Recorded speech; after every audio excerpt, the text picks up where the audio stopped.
ابو امامہ کی روایت ہے کہ ایک صحابی آگے کہنے لگے کہ یا رسول اللہ میں زنا سے رک نہیں سکتا، میں بدکاری کا عادی ہوں، عادی مجرم ہوں، قدیم مجرم ہوں۔ مسند احمد کی روایت آپ کو سنا رہا ہوں، صلی اللہ علیہ وسلم، یا رسول اللہ میں زنا کا عادی ہوں، میں مجرم ہوں، منہ میرا کالا ہو چکا ہے، میں اس سے رک نہیں سکتا۔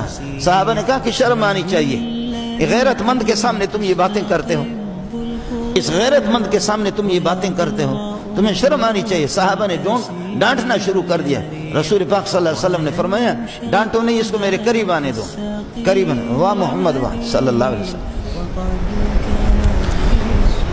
اس کو قریب بلایا، بلا کر کے کہنے لگے کہ میرے پیارے یہ بتاؤ کہ کسی کی بیٹی کی عزت لوٹتے ہو، کسی کی بہن کی عزت لوٹتے ہو اور کسی کی بیوی کے ساتھ بدکاری کرتے ہو، میرے پیارے یہ بتاؤ کہ آپ کی بہن کی عزت اگر کوئی لوٹے آپ کو صدمہ ہوگا نہیں ہوگا، برداشت کرو گے؟ کہنے لگے یا رسول اللہ تجھ پہ میرے ماں باپ قربان جائے، میں برداشت نہیں کروں گا۔ کہا تیری ماں کی عزت اگر کوئی لوٹے میرے پیارے آپ کو صدمہ ہوگا نہیں ہوگا، پھر زندہ رہنے کے قابل رہو گے، پھر جی سکو گے؟